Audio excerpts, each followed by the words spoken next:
आइए आज मैं आपको सुनाती हूँ एक कहानी। जादुई शीशा। हेरकुस राज्य में सब खुश थे क्योंकि आज उनकी रानी हैरीमोना का जन्मदिन था। हैरीमोना अपने राज्य को वारिस देने वाली थी। इसी खुशी में आज राज्य में जश्न था। थोड़ी देर बाद हैरीमोना चिल्लाई, सब उसे अंदर ले गए। अगले ही पल अंदर से बच्चे के रोने की आवाज आई। आवाज सुनकर राजा मार्कोस अति प्रसन्न हुआ। उसने अपनी बेटी का नाम जेलिनिया रखा। इस तरह कुछ साल बीत गए। आज जेलिनिया का 16वां जन्मदिन था। जेलिनिया को घुड़सवारी, डांसिंग, गाना गाने का बहुत शौक था।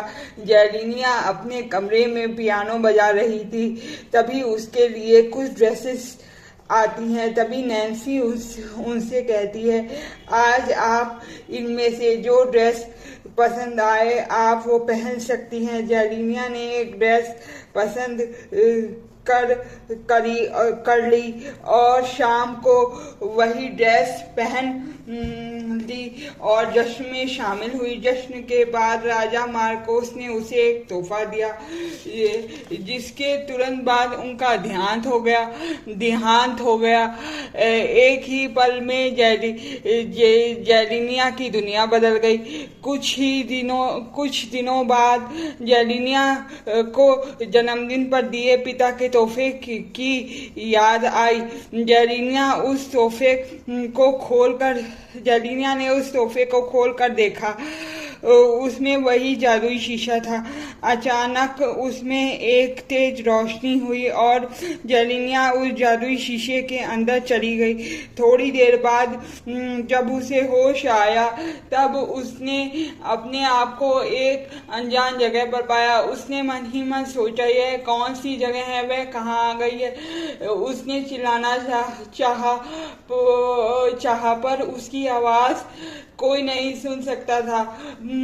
तभी उसे किसी की आवाज आई। वो आवाज जादूगर हेलिस की थी। उसने कहा, मेरी दुनिया में आपका स्वागत है राजकुमारी जेलिनिया। जेलिनिया, कौन हो तुम और मुझसे क्या चाहते हो? हेलिस बोला, डरिए मत, यह मेरी दुनिया है, यहाँ आप आराम से रह सकती हैं। जेलिनिया ने फिर कहा, कौन हो तुम और मुझसे क्या चाहते हो? जादूगर हेलिस बोला, मैं आज़ादगी चाहता था। आपके पिताजी ने मुझसे वादा किया था कि वह आपके जन्मदिन पर मुझे आज़ाद कर देंगे, पर ऐसा नहीं हुआ। उन्होंने मुझे आपको सौंप दिया और अब मैं आज़ाद नहीं हो सकता, क्योंकि यह मेरी आज़ादी की अंतिम रात थी और अब मैं हेरकुस राज्य को परेशान करूँगा। और इतना कहते ही उसने अपने जादू से सबको मिट्टी की मूर्त बना दिया। जेलिनिया जोर से चिल्लाई, नहीं, ऐसा मत करो।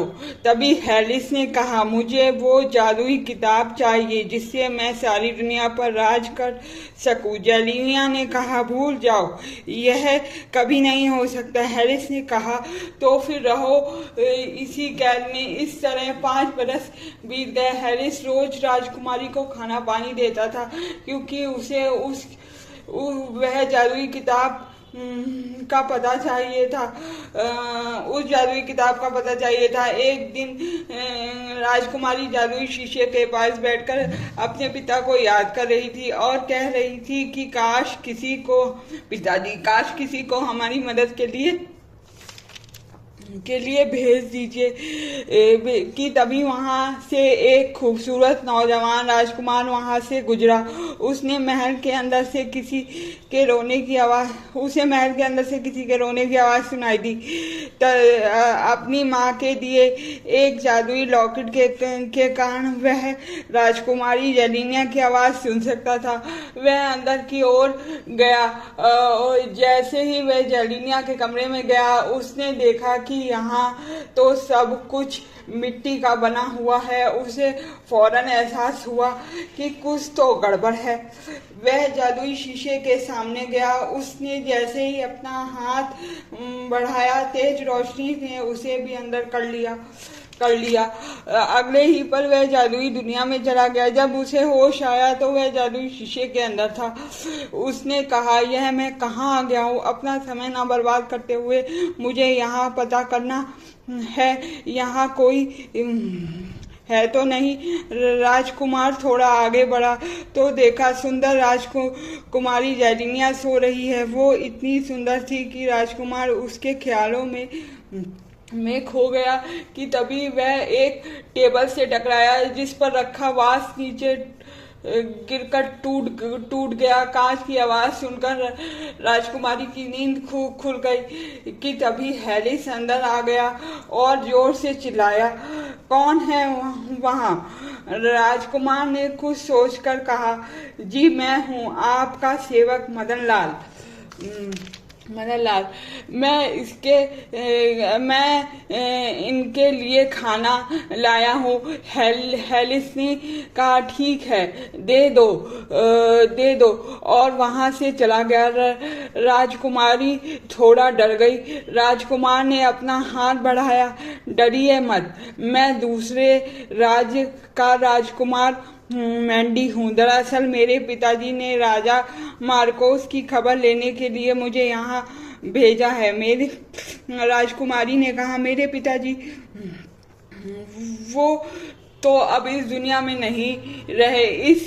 यह कहकर राजकुमारी रोने लगी। मैंडी को सारी बात बताई। राजकुमार ने कहा, अब हमें वक्त नहीं गंवाना चाहिए और यहाँ से बाहर जाने का रास्ता ढूंढना चाहिए। राजकुमार और राजकुमारी इधर उधर रास्ते की खोज में लग गए। जिधर जाते एक बिजली के झटके से गिर जाते।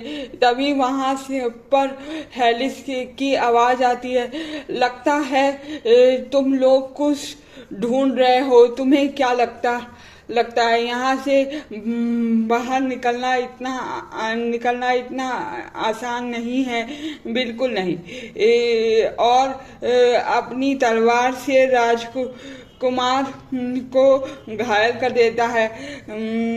देता है और राजकुमारी को ले जाता है। तभी राजकुमार ने उसका पैर पकड़ लिया और उसे गिरा दिया। पैर पकड़कर उसे गिरा दिया। दोनों में घमासान युद्ध हुआ। अंत में हैलिस बुरी तरह घायल हो जाता है। जब मैंडी होश में आता है तब वह जादुई शीशे के दरवाजे के काफी करीब होते हैं। राजकुमारी कहती है, देखो जादुई शीशे से बाहर जाने का दरवाजा। अरे हाँ, सचमुच आपका कोई जवाब नहीं। राजकुमारी जेलिनिया। मैंडी कहता है, तुम्हें मेरा नाम कैसे पता? राजकुमार, हम जिससे प्यार करते हैं उसके बारे में सब कुछ जान लेते हैं। क्या? राजकुमारी, हमें इस वक्त यहाँ से बाहर निकलना चाहिए। राजकुमारी ने कहा, शायद तुम ठीक कहते हो। फिर वे लोग जादुई शीशे के दरवाजे के पास जाते हैं और उसे खोलने की कोशिश करते हैं। थोड़ी देर बाद राजकुमारी कहती है, ओ नहीं, लगता है हम नाकाम हो गए। हम यहाँ से कभी बाहर नहीं जा सकते।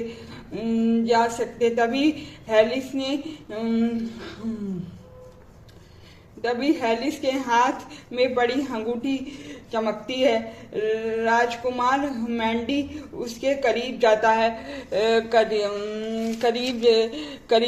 है और उसे आराम से निकालता है और कहता है, शायद इससे हमें कोई मदद मिल जाए। राजकुमारी कहती है, हमें इसे दरवाजे पर घिसना चाहिए। जैसे ही वह उस अंगूठी को दरवाजे पर घिसते हैं, एक तेज रोशनी के साथ जादुई शीशे का दरवाजा खुल जाता है और वो दोनों एक दूसरे का हाथ पकड़कर बाहर आ जाते हैं। राजकुमारी फौरन उस जादुई किताब के पास जाती है और उसे खोलकर देखती है, जिस पर लिखा होता है, अगर हमें कोई चीज परेशान कर रही हो तो हमें उसे नष्ट कर देना चाहिए और वो फौरन जादुई शीशे को